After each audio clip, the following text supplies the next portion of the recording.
नमस्कार मित्रांनो, स्वागत करतो तुमचं आजच्या ब्लॉगमध्ये. तर तुम्ही विचार करत असाल की ही कसली प्लॅनिंग चालू आहे. तर आज आमच्या सरांचे इन्स्टा फॅमिलीवर 7K फॉलोअर्स कंप्लीट झाले होते. त्यासाठी आम्ही छोटंसं सेलिब्रेशन करायचं ठरवलं.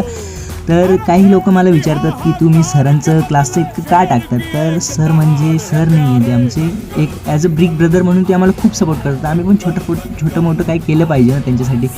तर सर्व मंडळी जमली, हे बघू शकता. आम्ही सगळे सोबतच काही सेलिब्रेशन करतो. तर सर्व जमलो, केक वगैरे कट केला. सर पण खूप खुश होते, प्राऊड मोमेंट होते त्यांच्यासाठी. केक वगैरे खायला घेतला. तर हे बघा काय कसे मारतात भाई त्याला, म्हणजे केक खायला बोलवतं आणि फोटो काढायला बोलवतं, तर एवढं मारू राहिले त्याला. तो केक बघा कसा खातोय. प्लस म्हणजे नंतर झाडू वगैरे मारायचं ठरवलं. खूप कचरा झाला होता याचा, मग झाडू वगैरे मारला. चला मग मित्रांनो भेटूया नेक्स्ट ब्लॉगमध्ये.